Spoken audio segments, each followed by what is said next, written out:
To the Be Your Best Self blog by Marcia Abbott. Oh, well. It feels like a science experiment kind of day. So come with me into the science lab and let's see what we can learn. I want you to take out your cell phone, then go in, open up one of your favorite social media apps, scroll through the comments on a few of the posts on your wall. What stands out to you? Are there certain comments that catch your eye? And then which of those seem to get your heart pumping faster than normal? With my science hat on, I'm going to make a prediction.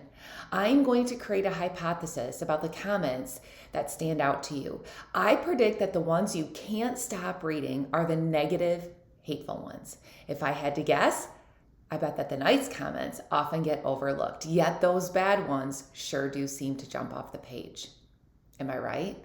Is my hypothesis correct? Because let's face it, we can receive 1,000 genuine compliments and one hateful remark, yet it will be the hateful part of the story that we focus all of our energy on. And I feel that I have spent a lifetime trying to figure out what motivates people to even shell out that kind of cruelty, to dish out unkind words that will forever stick in our brains. Haven't they ever heard of the saying, if you can't say anything nice, then don't say anything at all? And then this makes me wonder even more. Why are some people so mean? Why do certain people always seem to project hate? How come some will say the most awful words to others? And why do the worst comments tend to show up on all of our crazy social media platforms? I seriously don't get it. It's hard enough living this way as adults, but now put yourself in our children's shoes. In today's world, they're living their life through these apps. It's no wonder why they struggle with image, self-esteem, and this obsessive need to have followers, to have everyone like them. As a young child myself, I remember having a compulsive need to have everyone in my life like me too. Now, I didn't have a heart icon for them to click on to give me that affirmation, but let me tell you, I desired it just the same. It was exhausting trying to get everyone in my small little world to approve of me. Heck, I've even caught myself bringing that trait with me into adulthood. But recently, I have sensed a shift within myself. It's this shift where the thought of someone not liking me really doesn't bother me as much anymore. Instead, it has me thinking of only two words. Do you know what they are yet? Have you guessed it? It's these important words.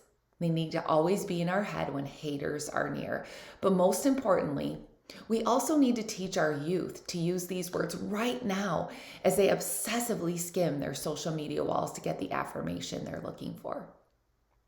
So hopefully you have it figured out by now, but if not, here are the words we need to remember as the haters close in. These two very important words of, oh, well.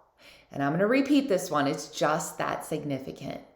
Oh, well. And two other words that will work. Who cares? Are you with me on this?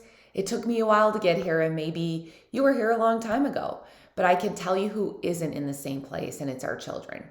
Because our youth today are living much differently than we did. They must live with not just trying to get approval from their small little world, but they're trying to seek approval from this great big world. Talk about exhausting. I can't even imagine. So how did I make this shift? What helped me that I hope in turn will help you and your children who are struggling with this too? It was when a wise friend of mine once reminded me when I was upset that not everybody's going to be on my side, and that's okay. It doesn't matter how nice we are to everyone. It doesn't matter how much we try to stick to our own business. And it certainly doesn't matter how much we want others to like us. No matter what we do in life, we will always have haters because like that famous line reads, haters are always going to hate, and we can't change that. So what can we change? What can we teach our children to help them through the unkindness in this world? We can start by reminding them and ourselves to control the controllables. We can't control how somebody feels about us, but we can control how we react to it, which should be with grace and humor. It's the only way to keep our mental freedom when dealing with our self-image. We can't control what others will say, but we can control how we will let it impact us, which should be with a who cares attitude. It's the only way to have freedom when we're thinking about our self-esteem. And most importantly, we can't control who will follow or like us, but we can control how we're going to let it influence influence us with our famous 2 words of, oh, well. It's the only way to ultimately win this freedom we are also desperately needing from our social media world. So with my science hat on and from our experiment today, I urge you all to prove my hypothesis wrong. Prove this as you scroll through your wall and ignore all of the cruel comments you see. Because remember, haters will always hate, but we don't have to let them win. We don't have to let them take our mental freedom away. Not everyone in life is going to like us. Not everyone is going to be on our side. And all we should ever say to that is, oh, well, I don't care anyway.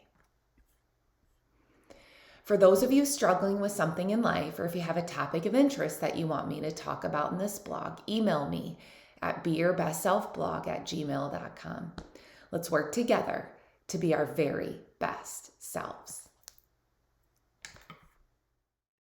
Click below on the subscribe button for my weekly updates.